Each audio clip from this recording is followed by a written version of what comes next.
মানুষকে আদিম অবস্থায় ফেলে দেওয়ার চক্রান্ত করছে, নির্লক্ষ্য করছে। প্রত্যেক সন্তানের শিক্ষার দায়িত্ব রাষ্ট্রের। মধ্য দিয়ে সেই আদিম থেকে আধুনিক মানুষে আমরা পরিণত হয়েছি। আজকে রাষ্ট্র যদি পরিকল্পিতভাবে কোন একজন মানুষকেও শিক্ষা থেকে বঞ্চিত করে, তাহলে সে আধুনিক মানুষকে আদিম অবস্থায় ফেলে দেওয়ার চক্রান্ত করছে, নির্লক্ষ্য করছে। সেটি আমাদের ছাত্র সমাজকে বুঝতে হবে।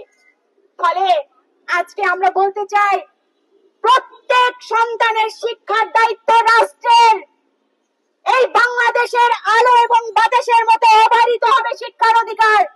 এই দাবিতেই আজকে আমাদের সমাবেশ, এবং সেই দাবিতে আমাদের যে ওয়াজিউল্লাহ, বাবুল, মোস্তফা, সেই মোস্তফারা জীবন দিয়েছিল। আমরা দেখেছি দীপালি, কাঞ্চন, তারা 83তে জীবন দিয়েছিল একই কথা বলে, ওই মজিদ খানের শিক্ষানীতি, সেই শিক্ষানীতির বিরুদ্ধে।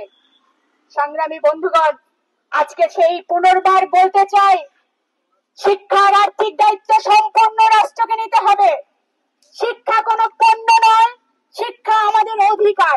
সেই অধিকারকে নিয়ে যারা পিপিপি, হেক্যাপের প্রজেক্ট নিয়ে এসে বিশ্ববিদ্যালয়কে যারা বাণিজ্যিক খাতে পরিণত করতে চায়, এক বেলা পাবলিক আরেক বেলা প্রাইভেটে পরিণত করতে চায়, তাদের যে নীল নকশা, সেগুলোকে আমাদের বুঝতে হবে। এবং তার বিপরীতে এই অধিকার আদায়ের যে সংগ্রাম, আমাদের যে পূর্বসূরীরা জীবন দিয়েছিল সকলের জন্য শিক্ষার দাবিতে, সেই যে আমাদের বীর শহীদ, তাদেরকে শ্রদ্ধার সাথে স্মরণ করতে হবে। এবং সেই সংগ্রামের স্রোতধারায় আমরা আগামী দিনের সেই লড়াই গড়ে তুলব। সেই প্রত্যয় ব্যক্ত করে আজকের সমাবেশের কাজ আমরা এখানেই সমাপ্ত ঘোষণা করছি। এতক্ষণ ধরে আমাদের এই সমাবেশ সঞ্চালনা করেছিলেন, কান্না করছে মা। যখন বুঝতে পারছে না যে কেন শিশুটি কান্না করছে, কান্না তার থামছিল না। যখন তাকে এই কান্না যখন থামছিল না, তখন মা তাকে নিয়ে গিয়েছিল হাসপাতালে। সেই হাসপাতালে যখন চিকিৎসক পরীক্ষা করে দেখেন 2 বছরের শিশু, তাকে ধর্ষণ করা হয়েছে। এটি আমাদের বাংলাদেশ। আমরা দেখি যে কিভাবে করে আমাদের পাঠ্যপুস্তকে যখন ওই আদিবাসী শব্দটি লেখা গ্রাফিতে সংযুক্ত করা হয়, ওই সভরেন্টি নামে অপদার্থরা কিভাবে করে আমাদের আদিবাসী ভাই বোনদের উপর আক্রমণ করেছিল, সেই আক্রমণের কোনো বিচার আমরা পাইনি। এটি আমাদের বাংলাদেশ।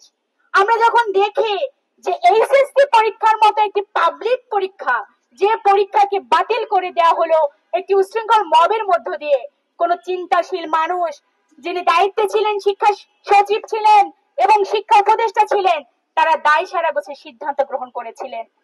আমরা সেই রকম একটা বাংলাদেশ দেখছি।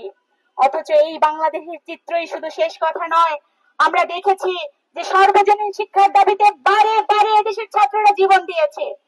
2024-এ যে রক্তক্ষয়ী লড়াই এখানে সংঘটিত হয়েছে, তার মূলে ছিল একটি বৈষম্যহীন বাংলাদেশ, একটি বৈষম্যহীন শিক্ষা ব্যবস্থা, একটি বৈষম্যহীন সমাজ। আমাদের যে শ্রমজীবী মানুষ সারাদিন কষ্ট করে পরিশ্রম করে যে অর্থ উপার্জন করে, সেই অর্থ দিয়ে তার যে সন্তানের মুখে আহার জুটাতে পারবে, সেই রকম বাংলাদেশের আকাঙ্ক্ষা ছিল। কিন্তু সেই আকাঙ্ক্ষার দিকে বাংলাদেশ হাঁটছে না।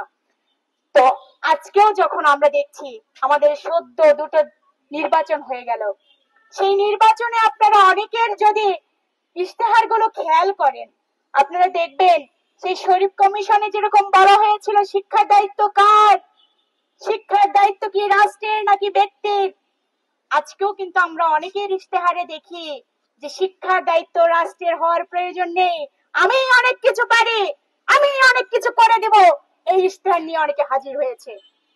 এবং আমাদের শিক্ষার্থীরা অধিকার, সচেতনতা এবং সুবিধা, এই দুটার পার্থক্য কখনো কখনো আমরা ভুলে যাই। আমরা শিক্ষার্থীদের মধ্যে আহ্বান জানাবো যে এই বিশ্ববিদ্যালয়ে সমস্ত কিছুর দায়িত্ব এই বিশ্ববিদ্যালয় এবং এই রাষ্ট্রের, অর্থাৎ জনগণের ট্যাক্সের টাকায় এই বিশ্ববিদ্যালয় চলে। সেই জনগণের ট্যাক্সের টাকায় বিশ্ববিদ্যালয় চললে আমার দায় নিয়ে কেন খাবারের মান খারাপ হয়, আমার গবেষণায় কেন 2% বরাদ্দ হয়, আমরা বিশ্ববিদ্যালয়ে পড়ি, আমাদের বিশ্ববিদ্যালয়ের শিক্ষার্থীরা এক বেড এক টেবিল কেন পাই না?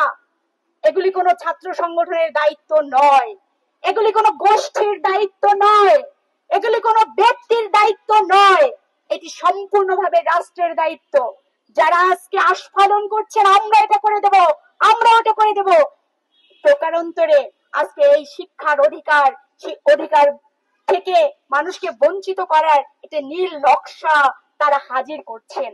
ফলে আজকে যখন শিক্ষা দিবস পালন করছি, শিক্ষা দিবসের শহীদদেরকে যখন স্মরণ করছি, সেই সময় শিক্ষা দিবসের যে তাৎপর্য, সেই তাৎপর্যকে আমরা ধারণ করি এবং বর্তমান সময়ে যারা সেই তাৎপর্যকে ভুলে আজকে সেই ব্যক্তি এবং গোষ্ঠীর হাতে শিক্ষার দায়িত্ব ছুড়ে দিতে চায় তার বিরুদ্ধে আওয়াজ তুলি।